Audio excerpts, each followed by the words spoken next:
A'udzu billahi min syururi anfusina wa min sayyiati a'malina may yahdihillahu fala mudhillalah wa may yudlil fala hadiyalah.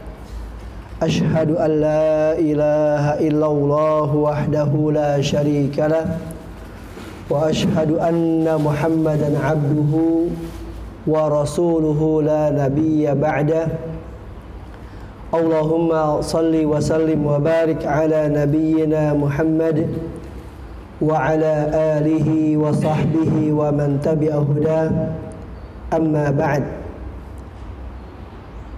Para jemaah sekalian, puji dan syukur selalu kita panjatkan kepada Allah Tabaraka wa Ta'ala yang senantiasa dan selalu menganugerahkan kepada kita segala nikmat karunia-Nya, baik berupa nikmat iman dan Islam dan juga nikmat-nikmat yang lain yang Allah berikan kepada kita. Mudah-mudahan seluruh nikmat yang Allah berikan bisa menghantarkan diri kita menjadi hamba-hamba yang pandai bersyukur, hamba-hamba Allah yang pandai menggunakan nikmat-nikmat Allah di jalannya, sehingga Allah pun akan menambahkan segala nikmat karunia-Nya kepada kita. Para jemaah sekalian, kehidupan manusia di alam dunia ini sesungguhnya telah disebutkan oleh Allah bahwa Allah lah yang telah menciptakan manusia. Allah lah yang menciptakan kepada kita kehidupan dan kematian. Alladzi khalaqal mauta wal hayata. Dialah Allah yang telah menciptakan kematian dan kehidupan. Kata Allah, liyabluwakum, untuk menguji kalian. Jadi Allah ketika menciptakan kita di alam dunia ini, Allah tegaskan liyabluwakum, untuk menguji kalian. Ayyukum ahsanu amala, siapa di antara kalian yang terbaik amalannya. Para jemaah sekalian, yang namanya ujian dalam kehidupan dunia sering dipahami oleh orang bahwa ujian itu apabila orang diberikan kesulitan dan kesempitan rizki. Sesungguhnya itu ada benarnya. Namun sesungguhnya yang namanya ujian bukan hanya bertalian dengan sesuatu yang sulit dan susah, namun sesungguhnya kehidupan yang lapang dan menyenangkan pun itu bagian daripada ujian. Kata Allah, wa nabluukum bisyarri wal khairi fitnah. Allah katakan, kami uji kalian dengan keburukan dan kebaikan, di mana dua-duanya adalah sebagai ujian dari Allah Subhanahu wa Ta'ala. Allah tadi menegaskan kepada kita liyabluwakum ayyukum ahsanu amala. Tujuan dan maksud daripada ujian tadi untuk apa? Untuk bisa kita menjadi orang yang terbaik. Jadi untuk bisa menjadi orang yang terbaik perlu diuji. Karena sesuatu itu akan menjadi baik setelah melalui ujian, setelah melalui cobaan. Kita membuat mobil, mobil itu dikatakan baik kalau sudah teruji. Jalan di lumpur, jalan di hujan, jalan di air tergenang, oh tidak mati, berarti ini adalah bagus dan baik. Emas pun bisa menjadi emas setelah diuji. Yang tadinya asalnya mungkin hanya berupa kerakal kerikil, kemudian digosok, sehingga setelah sekian lama maka dia akan menjadi baik. Begitu pula yang namanya adalah minyak wangi, gaharu. Gaharu itu adalah baru akan bisa menjadi namanya gaharu dan wangi setelah apa? Setelah diuji, dibakar, baru dia akan mengeluarkan adalah minyak tadi. Jadi nggak mungkin yang namanya gaharu adalah keluar dari ada apa? Batang pohon begitu saja. Enggak, batang pohon tadi diuji, dibakar sampai menyala, memerah, kemudian dia baru bisa mengeluarkan minyak. Dan itu adalah hasil. Jadi sesuatu itu adalah akan bisa menjadi nilai dan berhasil setelah melalui ujian. Para jemaah sekalian, Allah katakan tadi, liyabluwakum ayyukum ahsanu amala. Ujian yang Allah berikan untuk agar kita itu menjadi orang yang ahsanu amala, orang yang terbaik amalnya. Terbaik amalnya bagaimana? Terbaik amalnya yaitu dengan dua kriteria. Yang pertama adalah dengan ikhlas dalam beramal. Yang kedua adalah dengan mengikuti petunjuk Rasul Sallallahu Alaihi Wasallam. Itu baru dikatakan amal baik. Jadi kaidah amal baik sesungguhnya adalah merupakan pencerminan dari apa? Dari syahadatain.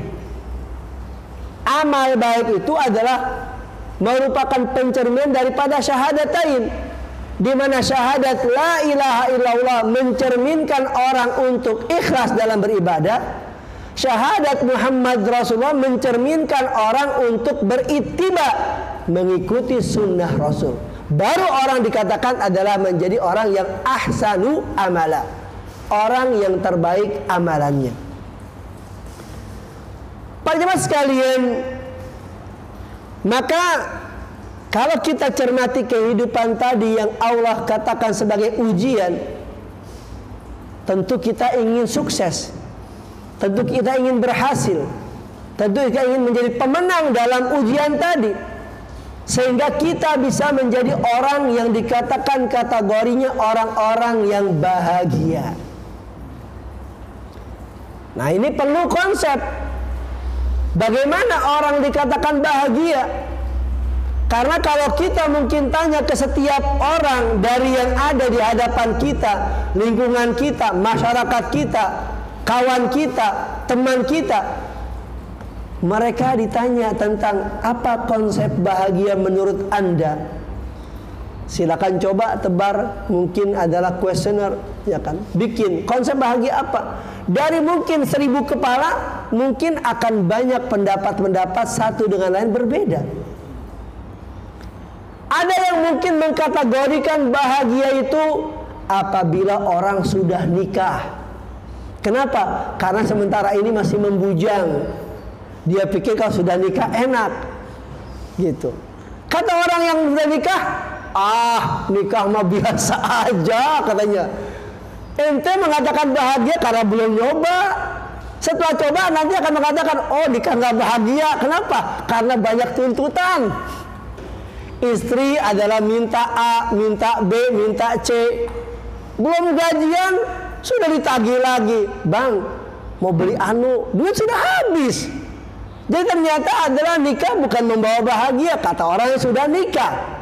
Yang tadi belum nikah mengatakan bahagia kalau sudah nikah, ente enak udah punya istri, bahagia. Ternyata kata orang yang sudah menikah, enggak. Hidup gak bahagia, kenapa? Banyak tuntutan. Mungkin ada orang yang berkata, oh hidup itu bahagia kalau sudah menikah, bukan sekadar ada menikah, tapi sudah dikaruniai anak. Ternyata kata orang yang sudah punya anak, itu tambah ruwet. Kenapa?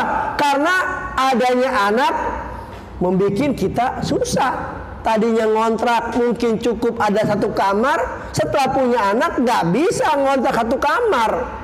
Gimana? Ya kan tidur istri suami, ya kan kemudian di situ ada anak ngumpul. Lah, ini mah susah. Gitu. Jadi ternyata hidup bahagia yang dikatakan punya anak juga nggak tepat menurut orang yang sudah punya anak. Oh mungkin lain. Yang hidup bahagia itu setelah adalah tadi menikah, punya anak, punya rumah. Kata orang yang punya rumah, enggak juga. Kenapa? Karena setelah punya rumah juga repot. Repot apa? Repot maintenance-nya, repot bayar pajaknya, repot juga cari lingkungannya. Karena rumah kalau kita sekedar beli, tahu-tahu tempatnya banjir. Belinya musim terang, gak ada hujan. Begitu hujan tiba, waduh, kelelep. Jadi gak bahagia juga dengan punya rumah.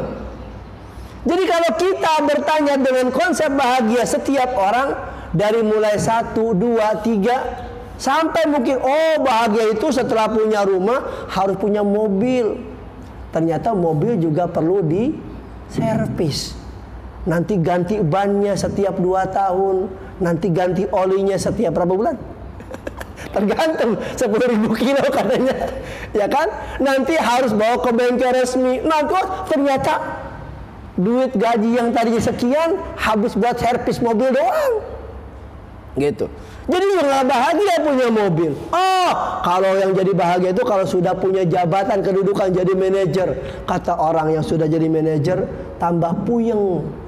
Tadinya cuma kita ngurus adalah perbagian, sekarang harus mengurus 1.000 orang.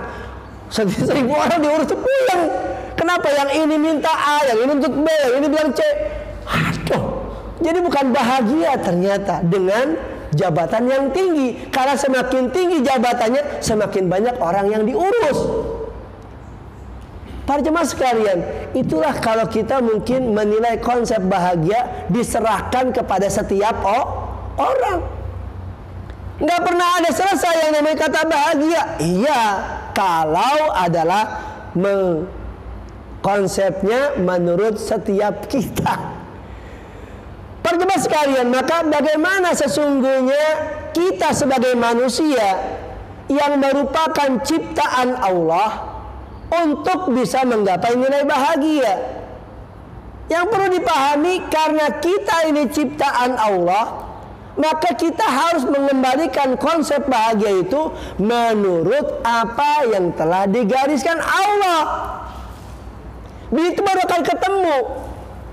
Mobil tadi bisa adalah dikatakan bahagia dalam artian dia talk chair, dia adalah enak dikendarai. Kenapa? Kalau ngikut buku petunjuk dari pabriknya, antum pasti tahu lah, ya kan? Kalau ada mobil buatan Toyota, pakai adalah buku manualnya, punya carry, nah itu nanti repot lagi, oli nggak cocok, bensinnya tidak pas, akhirnya mogok di jalanan. Begitu pula tadi kalau kita sebagai adalah makhluk yang Allah ciptakan, maka untuk mewujudkan, menggapai nilai yang dikatakan bahagia harus merujuk kepada aturan konsep yang telah diturunkan oleh Allah dalam Al-Quran, mengikuti konsep yang telah diajarkan oleh Nabi kita Muhammad sallallahu alaihi wasallam. Itu baru akan ketemu. Para jemaah sekalian, lalu kira-kira konsep dalam Al-Quran, konsep dalam hadits Nabi yang dikatakan bahagia kayak apa sih? Allah menyebutkan kepada kita dalam ayatnya di surah Ali Imran, Zuyyina linnas, telah dihiasi untuk manusia itu hubbus syahawat, cinta akan syahwat, minan nisa, kepada kaum wanita, wal banin, anak keturunan. Zuyyina linnas hubbus syahawati minan nisa wal banin wal qanatiril muqantarati minadz zahab, berupa harta benda yang begitu banyak dari emas dan perak. Itu semua adalah bagian-bagian daripada yang mungkin menurut apa? Menurut konsep manusia katanya bahagia.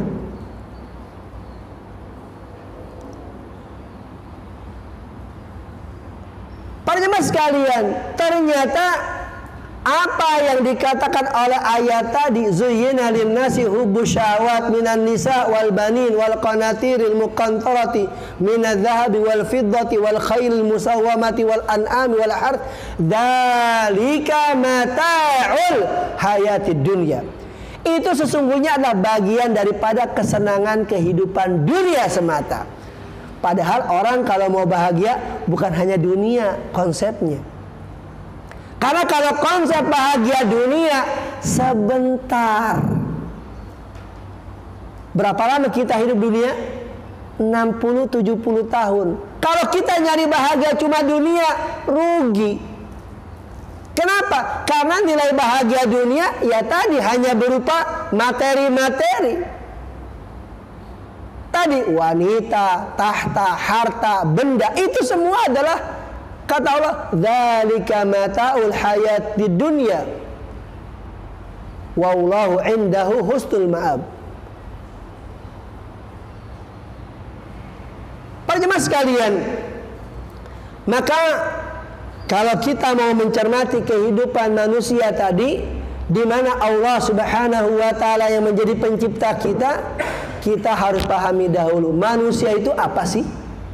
Manusia dikatakan manusia itu apa? Manusia dikatakan manusia sesungguhnya terdiri daripada jasad dan ruh. Manusia dikatakan manusia terdiri dari jasad dan daripada ruh. Kita ini ada jasad kita, ada ruh kita. Di mana setiap bagian daripada jasad dan ruh memiliki adalah konsep bahagia. Jasad kita akan bisa mengalami nilai yang namanya bahagia kalau dia itu sehat. Jasad kita nih, badan kita itu akan terasa oleh kita sebagai bahagia kalau badan kita sehat, Pak. Gigi kita tidak ada yang sakit, telinga kita normal mendengar, mata kita normal melihat, kaki kita normal berjalan, tangan kita normal bergerak. Apabila tubuh kita semuanya sehat, maka sesungguhnya itu bagian daripada nilai bahagia untuk tubuh. Jadi untuk tubuh kata bahagianya apa?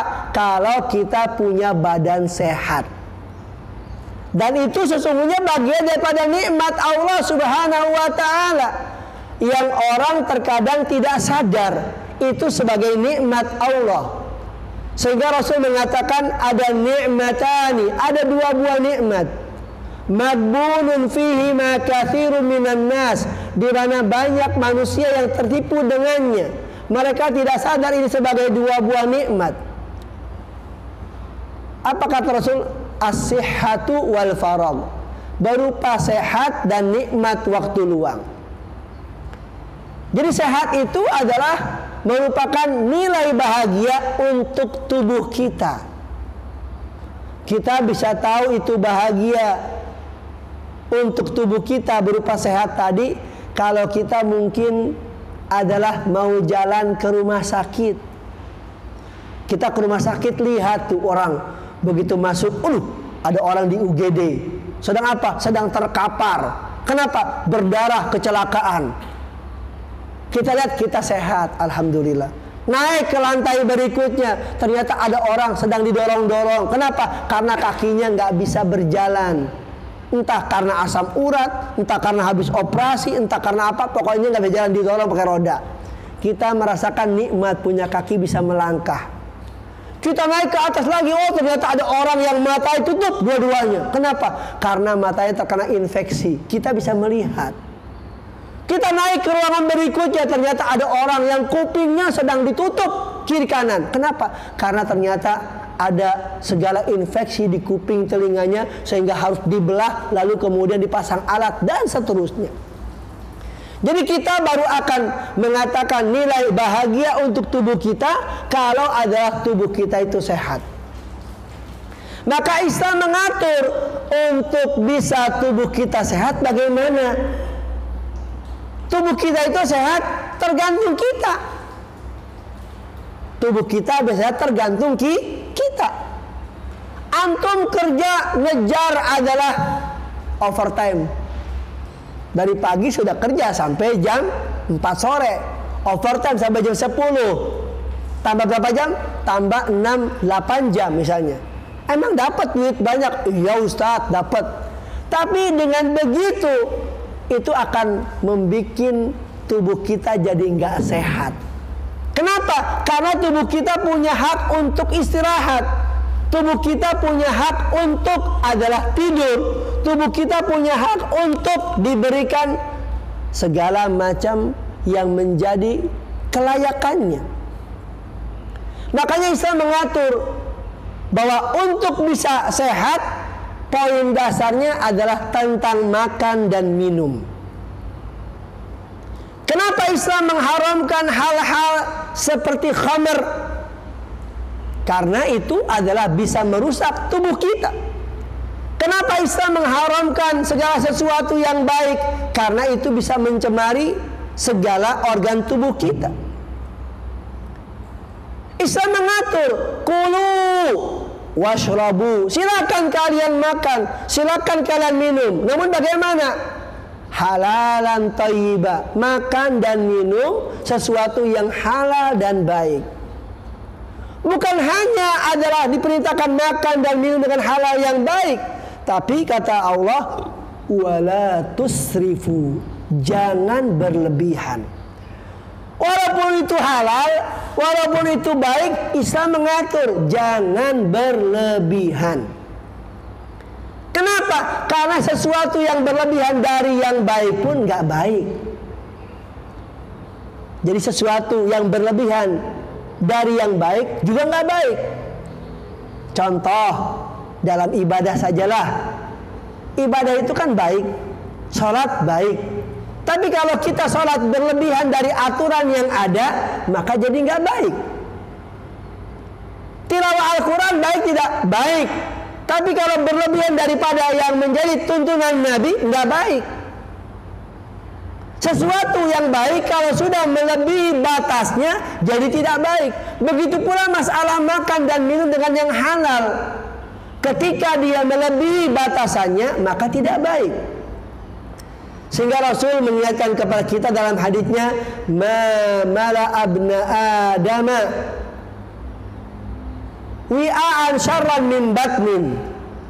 Kata Rasul, tidak ada suatu tempat di mana tempat itu diisi dan dipenuhi oleh anak manusia, yaitu Adam, melebihi buruk daripada adalah dia mengisi perutnya. Jadi nggak ada tempat yang paling buruk yang kita isi melebihi buruknya kita mengisi perut kita. Kenapa? Karena kata Rasul, fayakfihi luqaimatin yuqimna sulbah. Sesungguhnya perut kita itu adalah cukup untuknya dengan beberapa suapan saja. Di mana suapan yang kita masukkan ke dalam mulut kita, yuqimna sulbahu, bisa menegakkan tubuh kita. Untuk apa? Untuk ibadah kepada Allah. Jadi prinsipnya kita makan itu bukan harus sampai kenyang, kemudian akhirnya jadi habis tidur. Biasanya kan begitu. Orang kalau sudah makan kenyangan, yang ada apa? Bukan semangat bekerja, yang ada ngantuk. Ya kan? Maka sesungguhnya makan itu cukup beberapa suap. Ya kalau katakan misalnya kita mau kenyang, kata Rasul, kalau memang juga harus diisi penuh perut kita, aturannya begini. Fa in kana la budda min fa thuluthun li ta'amihi wa thuluthun li syarabihi wa thuluthun li nafasihi. Kata Rasul, kalaupun juga harus penuh tubuh kita dengan makanan di perut kita, maka sepertiga dari bagian perut itu untuk makanan, sepertiga lagi untuk minuman, sepertiga lagi apa? Untuk kita bisa bernafas.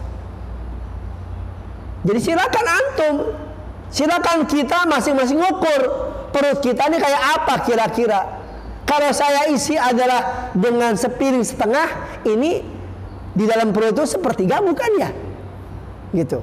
Kalau saya katakan makan dengan 2 piring nambah, itu kira-kira dengan perut saya sepertiga apa setengah? Masing-masing orang beda-beda kan rongganya. Ya setiap orang kan beda-beda. Si fulan mungkin dengan ukuran satu piring itu adalah sudah sepertiga. Sementara mungkin rongganya si fulan yang lebar banyak kantongnya dalamnya, mungkin adalah dengan 2 piring baru itu kan sepertiga. Tergantung, silakan. Masing-masing kita paling tahu dengan kondisi perut kita. Makanya kan kalau antum lihat orang sedang hajatan, ada orang kan yang kita lihat semua piring itu penuh. Wih, kita bilang nggak salah itu. Lauk A, lauk B, lauk C, lauk D, semua penuh. Ternyata habis juga. Alhamdulillah kalau habis.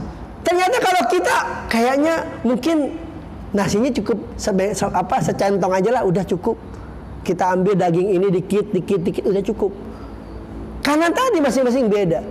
Kata Rasul, kalau memang juga harus dipenuhkan perut kita, sepertiga adalah dengan makanan. Sepertiganya sisakan untuk tempat air minum kita. Sepertiga lagi untuk kita bisa bernafas.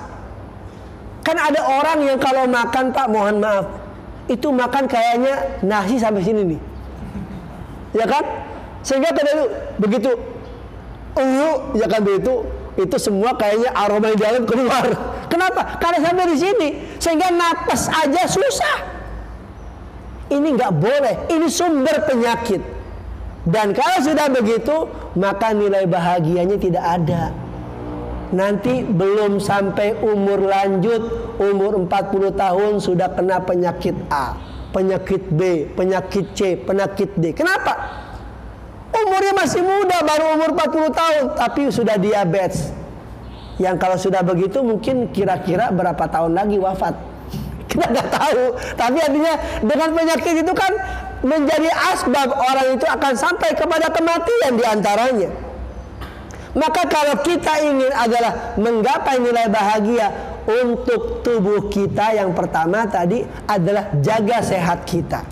Dengan apa? Dengan makan dan minum yang halal, namun juga tidak berlebihan. Makanya tadi Rasul mengatakan, Allah mengatakan kulu washrabu, silakan makan, silakan minum, wala tusrifu, jangan berlebihan. Ini perlu dipahami oleh kita sebagai konsep hidup bahagia.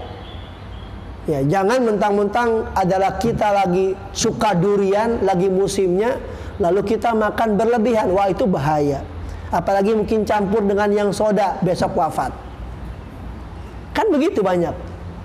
Ini harus dipahami oleh kita, sehingga bukan jadi bahagia, yang ada adalah sengsara. Ikhwan sekalian, jadi tubuh kita itu ada jasad, ada ruh, ya kan? Maka jasad tadi adalah bisa bahagia dengan makan dan minum yang halal, yang baik, namun tidak berlebihan. Sedangkan untuk ruh yang merupakan bagian daripada unsur kedua dalam tubuh kita, untuk bisa menggapai bahagianya bagaimana? Bahagianya ruh itu adalah dengan ketenangan. Bahagianya ruh itu dengan ketenangan. Bagaimana kita bisa memiliki jiwa yang nyaman dan tenang? Maka ruh kita akan nyaman, ruh kita akan bahagia.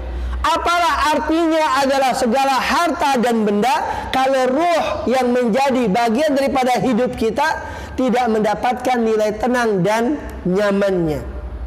Bagaimana bisa mendatangkan adalah nilai nyaman dan tenang untuk ruh? Kata Allah, ala bidzikrillahi tatmainnul qulub. Ketahuilah dengan kita zikir, ingat kepada Allah, maka hati kita, ruh kita akan mendapatkan ketenangan. Jadi konsep yang kedua untuk adalah bisa bahagia untuk ruh kita, yaitu dengan bagaimana kita mewujudkan nilai tenang dan tentram bagi ruh tadi dengan selalu ingat akan Allah Subhanahu wa ta'ala. Itu diantara hikmah kenapa sholat Allah jadikan 5 waktu. Tentu kalau Allah mau, Allah bisa jadikan sholat sekali aja dalam sehari. Tidak, Allah jadikan sholat 5 waktu. Ada subuh, habis kita bangun tidur, sholat subuh. Nanti kita bekerja tengah hari, ada sholat zuhur. Nanti kita ada sholat asar, ada maghrib, ada isya. Supaya apa? Supaya kita selalu adalah teringat dengan Allah. Ada panggilan azan, hayya 'alas shalah, ayo sholat. Ada panggilan hayya 'alal falah, ayo menuju kemenangan. Jadi sholat itu mengajak kita kepada kemenangan yang akan digapai oleh kita. Jadi para jemaah sekalian, maka kehidupan bahagia dalam pandangan Islam adalah tadi harus dipahami konsepnya terlebih dahulu. Konsepnya adalah kita ciptaan Allah.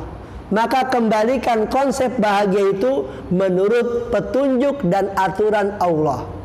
Kita katakan tadi manusia tercipta daripada ruh dan jasad. Untuk jasad bahagianya dengan sehat. Untuk ruh bahagianya dengan selalu ingat kepada Allah Subhanahu wa ta'ala. Bentuk ingat dengan Allah tentu banyak. Di antaranya tadi dengan sholat. Sebagaimana Allah katakan dalam ayatnya, wa aqimis salata lidzikri. Dirikanlah sholat untuk mengingat aku. Jadi bagian daripada zikir kita kepada Allah ya dengan sholat. Yang kedua dengan apa? Dengan membaca Al-Quran. Membaca Al-Quran itu bagian daripada kita untuk mendapatkan ingat tadi kepada Allah Subhanahu wa ta'ala. Sehingga Rasulullah sallallahu alaihi wasallam pernah mengajarkan kepada sahabat Mu'adz ibn Jabal radhiyallahu anhu. Apa kata Rasul kepada Mu'adz? Kata Rasul, inni u'allimuka kalimat.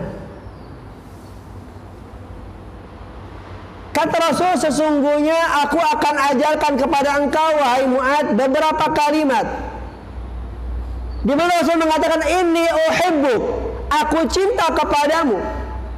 Jadi Rasul menyebutkan cintanya kepada Mu'adz. Sehingga ketika itu dengan cintanya Rasul kepada Mu'adz, maka Mu'adz mendapatkan rumusan-rumusan yang menjadi konsep bahagia. Apa kata Rasul kepada Mu'adz? Ya Mu'adz, wahai Mu'adz, aku cinta kepadamu, hendaknya engkau jangan meninggalkan antakula fi duburi kulli salatin, untuk engkau membaca setiap selesai dari salatmu dengan doa. Apa doanya? Allahumma, ya Allah, a'inni, bantulah aku. Apa? Ala dzikrika, untuk bisa ingat denganmu. Wa syukrika, dan untuk bisa bersyukur kepadamu. Wa husni ibadatika, dan untuk bisa beribadah baik kepadamu.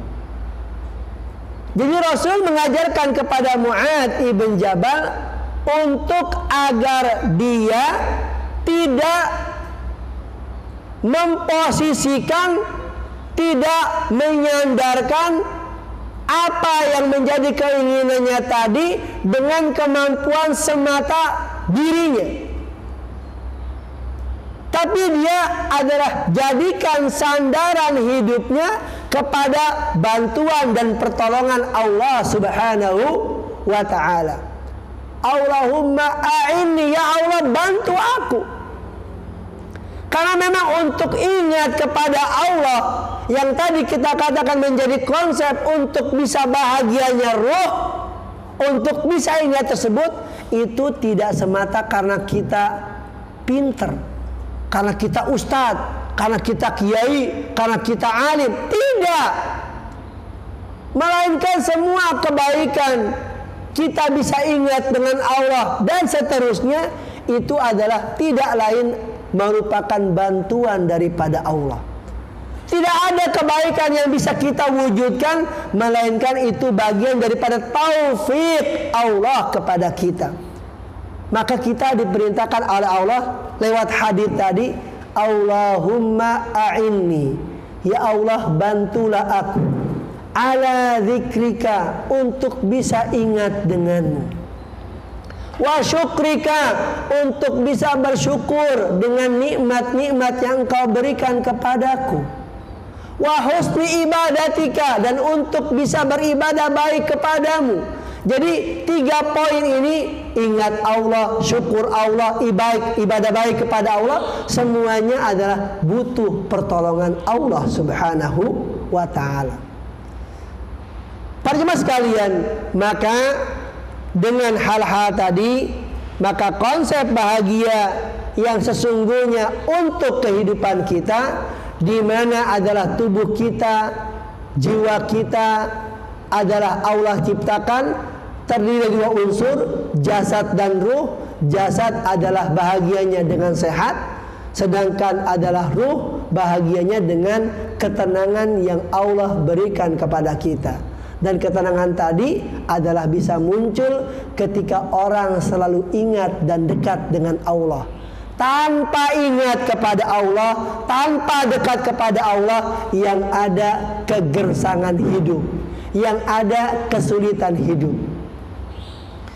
Sebagaimana Allah telah menyebutkan di dalam surah Toha di ayat yang ke-124, Allah katakan,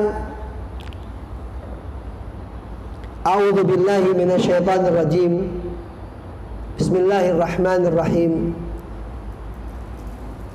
Wa man a'rada an dzikri, barang siapa yang berpaling dari mengingatku. Ruh tadi butuh ketenangan, butuh kebahagiaan, yaitu dengan mengingat Allah. Kata Allah, wa man a'rada an dzikri, barang siapa yang berpaling dari mengingat aku, mengingat Allah, mengingat Al-Quran. Apa kata Allah? Fa inna lahu ma'isyatan dhanka, maka orang itu akan mendapatkan kehidupan yang susah, semrawut, sempit. Fa inna lahu ma'isyatan dhanka. Jadi kalau orang sudah tidak memposisikan ruhnya dengan ingat kepada Allah, ingat dengan Al-Quran, ingat dengan ibadah, maka kata Allah, fa inna lahu ma'isyatan dhanka, orang itu akan mendapatkan kehidupan yang sulit. Ternyata bukan di dunia saja orang itu susah. Wa nahsyuruhu yaumal qiyamati a'ma, dan kami, kata Allah, akan kumpulkan mereka nanti di hari kiamat dalam keadaan buta. Bayangkan, di dunia susah hidupnya, di akhirat nanti dibangkitkan buta. Padahal kita belum pernah ke akhirat. Begitu datang akhirat ternyata buta, naudzubillah. Orang yang hidup di dunia saja tadinya bisa melihat, kemudian buta, susah, nggak hafal jalan karena buta. Apalagi ini orang belum pernah ke akhirat, ternyata dikumpulkan dalam keadaan buta. Wa nahsyuruhu yaumal qiyamati a'ma. Qala rabbi lima hasyartani a'ma. Orang itu mengatakan, ya Allah, kenapa engkau kumpulkan aku dalam keadaan buta? Wa qad kuntu basira, di mana dahulu aku bisa melihat.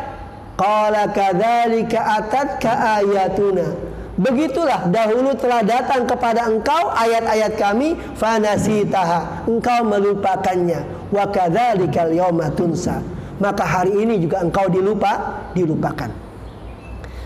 Para jemaah, ini dulu yang mungkin bisa disampaikan. Nanti kita akan lanjutkan apa yang tersisa dari pembahasan ini setelah kita sholat maghrib. Demikian dulu, subhanakallahumma bihamdik, asyhadu an la ilaha illa anta, astaghfiruka wa atubu ilaik. Assalamualaikum warahmatullahi wabarakatuh.